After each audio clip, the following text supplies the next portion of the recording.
Hello and welcome back to the Impression Wiz channel. I'm your host, the Impression Wiz, and we're back with trying to become friends with Mr. Aqueous Hawk here, and so far things have been going pretty well. I don't know what answer to go with though here. Show off your cool powers, or so we're both freaks, huh? I don't know if this is going to be the right one, but we're going to go with it. Whoa! Hold on. And I didn't save any of that crap. I should have. Hold on. Let me get back to where I was.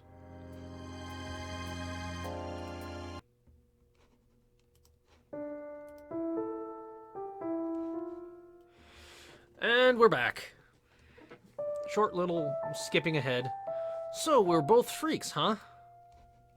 You decide to just go for it, sometimes leaping into what could potentially be a super sensitive topic for someone ending up being the key ingredient in a friendship pie. You can see it now, Aqueous crying, thankful you were here to talk about whatever this unspeakable commonality you share is. You wiping his tears with his already pretty soaked towel. You shake yourself out of your daydream and drop this sweet loaded question right in his lap. Holy shit, you can't wait till this works. Excuse you. Speak for yourself. My standing is unblemished.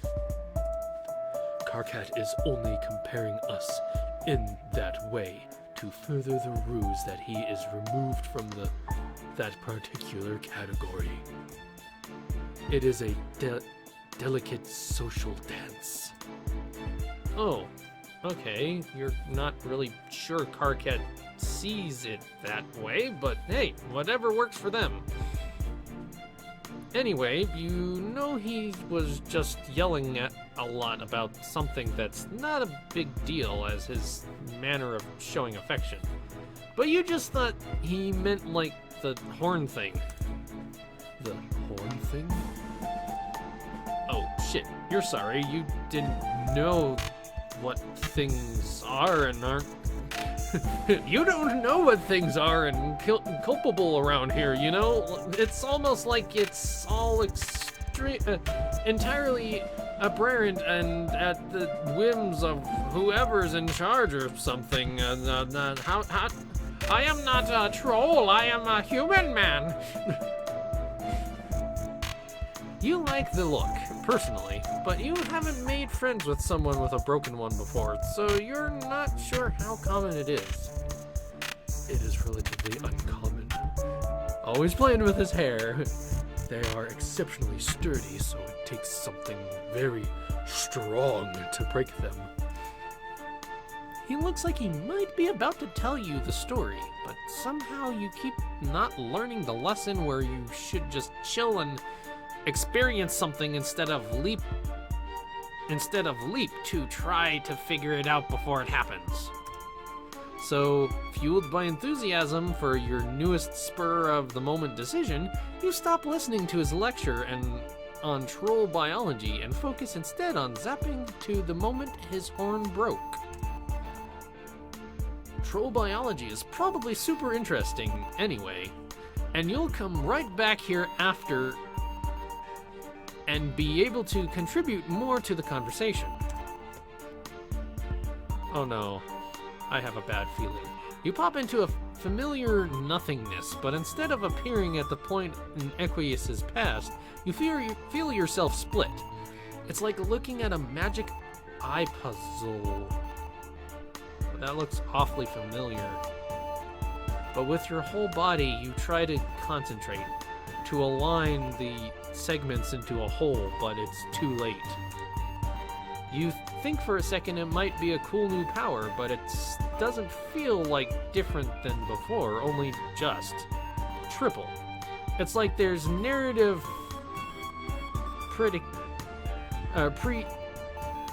precedent for this moment existing in more than one plane of truth.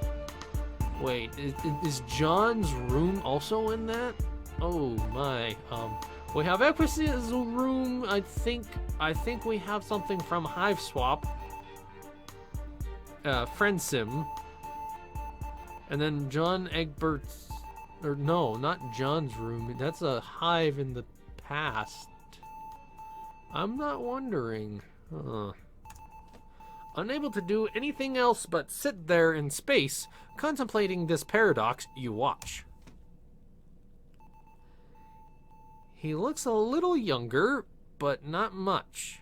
He's beating the shit out of a robot, but it's not the same as it was when you saw it before. However, briefly. Then his movements had been smooth, even in their rage. Like he wasn't afraid until you showed up. Here in this weird half-present past, or half-present space, his movements are erratic. He swings wildly, unthinking, like there's nothing left inside of him but one last flicker of fury. His teeth are gritted against tears, and he's just looks so tired. You want to pull him back to make him rest. Wait, am I seeing other things now come into view? What is going on here? You see him reach the same conclusion, but not at all how you meant it.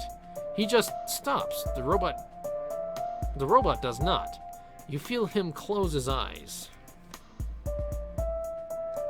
But at the same moment, you see another snapshot of time, much further back. There's a little grub wobbling its way up a stalagmite in a cave. It's definitely a precarious place, but it still somehow feels safe to you. For some reason. Safe, but also like super violent. Who knows? There is a lot going on right now. He crawls to the top and roars a baby clicking roar. Eyeing a taller cave precipice. You see his little behind wiggle as he moves to jump. Over top that, there's another Equus looking about the same as he does now, just plus one horn. Out for a stroll in the moonlight. This one is about to cross the street when a majestic herd of hoof beasts crests a faraway hill. He stops transfixed as the animals gallop across the plain. He does not hear the approaching scuttle buggy. You watch all of this from your floating void standpoint, unable to stop it. The arc of their falls align in cosmic synchrony.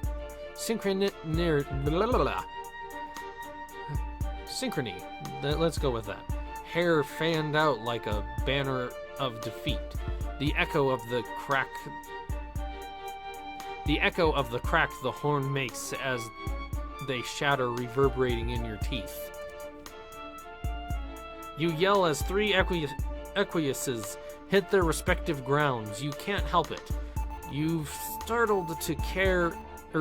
started to care about this guy a little bit. As the sound leaves you, all three of them turn their injured heads to look at you in unison, and you freeze. Shit, that's probably not supposed to happen, right? You were just watching, not changing anything. You barely know what you were doing. Though, so you can never be sure. You zap immediately back to the present. Winded and dizzy. Taking a drink of water. You feel deeply, suddenly corporeal. Like you do when you step off a boat onto shore, but with the each atom of your body separately and all at once. Equius is standing exactly where he was when you left, totally unchanged, still yammering about anatomy. Whew, good to know nothing got fucked up in the future after you... Wait. You were there. He pauses, shaking his head to clear it as his memories realign. I don't know how I didn't remember. I accepted your offer of friendship and you repay me with this tomfoolery? You knew how it happened all this time, and yet you play ignorant, jockeying for position as someone in my trust, only to play me for a fool? No, see, you didn't before. It wasn't till after you went back that this became the way things went. See, the way time travel works is... Do not explain time travel to me. What do you take me for? You're still reeling a bit from seeing him so vulnerable by varying definitions of vulnerability, you guess, but still. You know you got this information from an unfair source, but now that you have it, you don't feel right just leaving. There's more to Equius than you'd originally thought, and you feel the chance to learn more about him slipping away. I don't know what it is you want from me, but you will not receive it. Whatever connection you feel to him in this moment, he clearly does not return it. And, shit, he's starting to get pissed. Sweat begins to bead on his at his temple. Your brain scrambling to grasp a hold of any thought that isn't your abject friendship failure. Latching onto the realization that sweat and all, his hair somehow still looks really good. Would now be a good time to ask him about what products he... I don't think this alliance is going to work out. You will leave. Oh, this is his bedroom, okay. That was a lot of stuff going on, though. I must get back to my business. Your heart sinks as he turns his back to you, presses a button on the back of a robot's neck, and rolls his shoulders. Goodbye.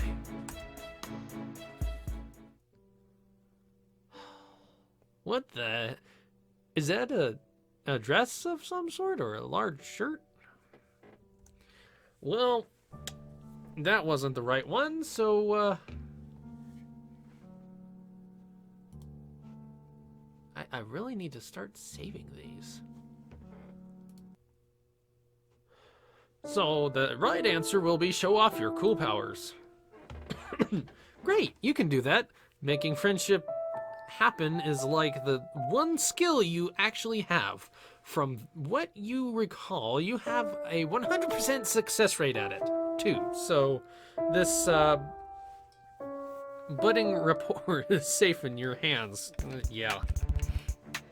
100%.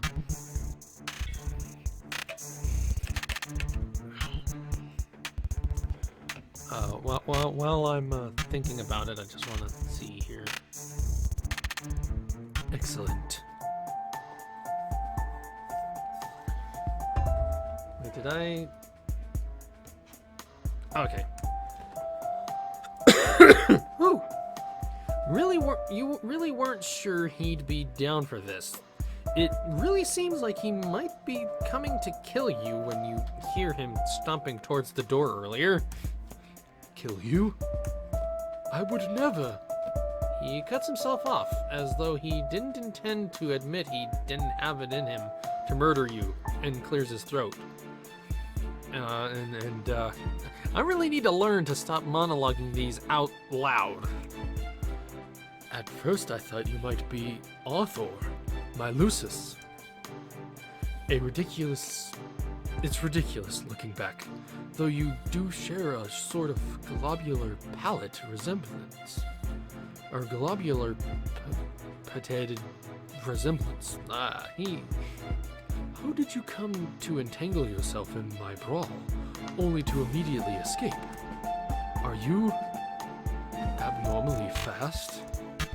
I admit that particular method of being strong had not occurred to me, but I am intrigued.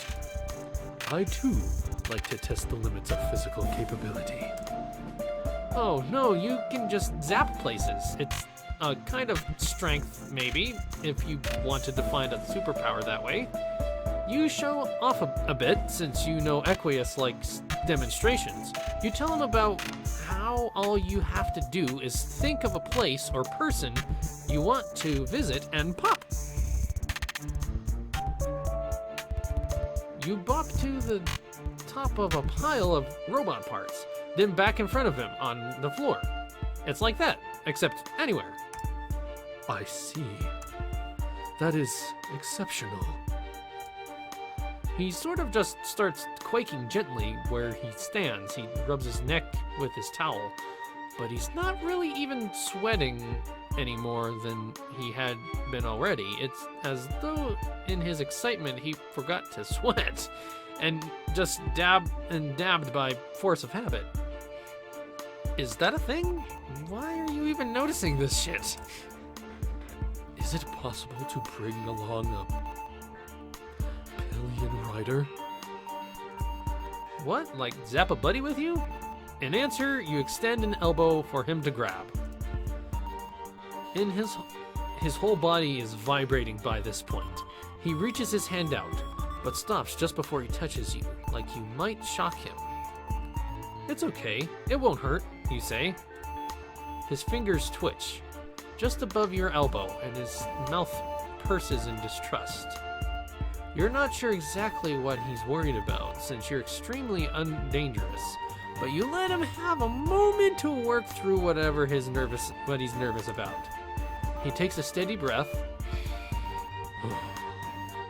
It's a little unsettling to see his face relax, even briefly, into soft, calm lines. Flipped palm up, his hand slowly cradles your forearm from below.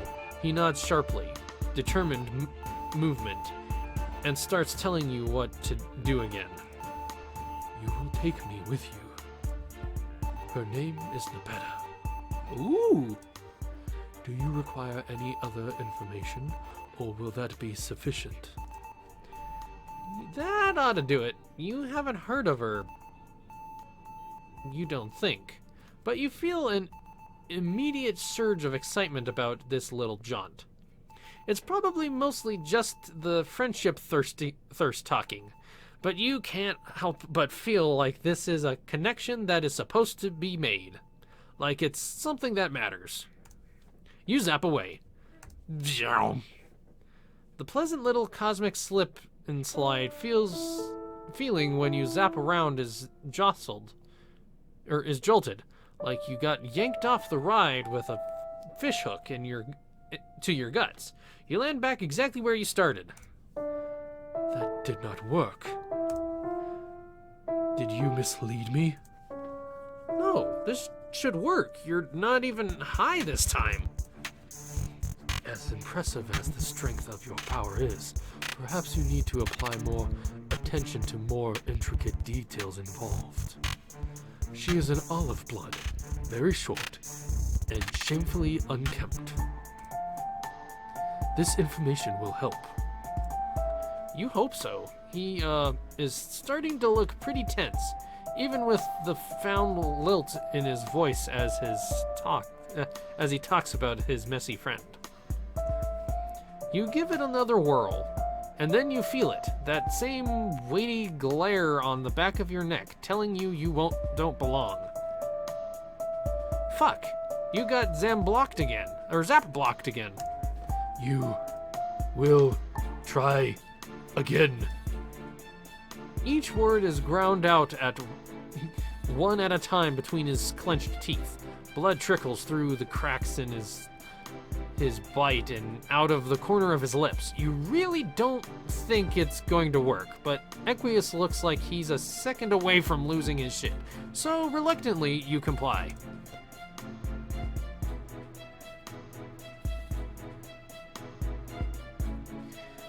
Oh, this is a fourth wall break situation, and Oh my. And in a way, it's kind of the void thing of Equius possibly messing too. Quit fucking trying to skip ahead. It's not going to work. I don't know, I just gave a random voice there for that. As you hurtle through space-time towards Equius's floor, you start to wonder if this is just gonna be what happens now when you try to make friends? You accept this truth into your heart as your face accepts the impending wood planks. Equius lands on his feet a little ways away from you, his hands balled into fists, bellowing with impotent rage. He's not even saying words, just unleashing an agonizing guttural wail. He punches an already dead robot torso leaning against a bookshelf. In predication, he kicks it decapitated head. Or in punctuation, I'm sorry. Which explodes into a shower of bolts and sparks. As the dust clears, you see him dutifully wiping himself down with a towel, breathing hard. He seems to have worked his anger out, because he walks with purposeful grace, as though he learned it in cotillion, and sits next to where you're still sort of laying on the floor. You're both silent for a beat. Equius tugs at a lock of his hair, anxiously wrapping it around his finger, his hands falling to his lap. I apologize for that display. The disappointment emotion is not my favorite. I feel better now, however. My monorail lives very far away, so our paths have never been able to cross. I think that's what it was earlier, but... Whatever force is blocking us seems to wield significant narrative power, so I will respect its whims as above mine in status. For now. Huh, you know, it happens. You're no stranger to the ups and downs of friendship. The trick is to know when to keep trying and when to fall back, no matter how futile it feels or how alone you are. Your moral is impressive, considering your circumstances. That's probably mostly a compliment. You're not really sure. Your circumstances definitely feel like they could be worse. You are very sure of yourself. How do you manage this when you are the only one of your kind? Without a society to tell you how to act or feel, how do you know if you are living in the correct way? How do you know where you belong? Or if you belong? Fucking ouch. The desire to belong is a yawning wound in your guts. One that never seems to heal. You try not to let this rip too many stitches out of it. You never feel totally secure, you say. There's always fear and doubt, always pain. But you find people in unlikely places. Make community when and where you can. Shit, you have belongings at, like 8 people's houses by now? It's not the same as having your own spot, but it's definitely something. You start off on the defensive, but you realize it's true. So really, you figure you still define yourself by your relationships to other people. But that can come from a good place and not just a twisted and forced one. You get wanting to know you're doing something right, unlocking your own mentally devised set of achievements for that sweet dopamine rush. But leaning on a fucked up social system for direction and validation doesn't really help him. And it definitely isn't helping many others. You don't need that to figure yourself out. His brow furrows, and you can almost hear a couple of the 4,672 rigid barriers in his brain creaking open. It's not just other people, you think. You find strength is Is that right? In your own self, too. You've met a lot of people and learned a lot of ways to be, but you're still working on what that means for you. No. It is not right, but I appreciate the attempt. This type of understanding does not come easy to me, but I believe I am following. In my case, I have striven to locate and retool the edge of my own ability. Physical prowess is a relatively typical indigo trait, but I am abnormally strong. I have worked to hone it in an attempt to make sense of myself and why I am like this. Reading in an parent's trait and defining myself by it. Need some water again.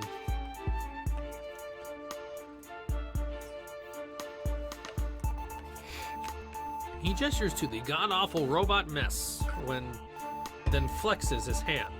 The blood is coagulated since you two started talking. He stares at it. This way of thinking may not always be a good thing, however. Certain habits are difficult to break, though there are loopholes in every rule. I often lose track of which regulations I actually enjoy following, and which I just do not know how to disregard. At least with this hobby, all the stakes are under my control, with no chance of others getting hurt. Unless they haphazardly zap in between your fight looking for friendship, that is. His smile is as broken and rigid as it was the first time, but it feels different. It feels different, backed by the rough warmth of his laugh. Yes, do not do that again. Next time you will zap to the front door, and Arthur will let you in. Next time, you think. And you smile back. Excellent victory. That was actually kind of heartwarming for him. I liked that. That was good. Although that smile is just not right.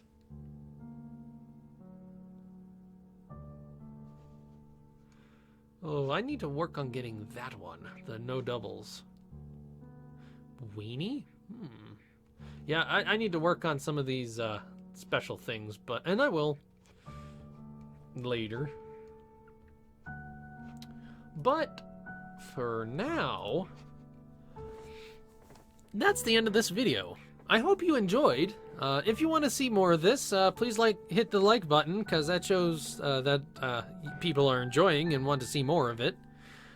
And I'm probably still going to do it, because it's good practice for voice acting stuff. But I'd like to see people enjoy just this goofiness and whatnot. But anyway, hit that like button if you want to.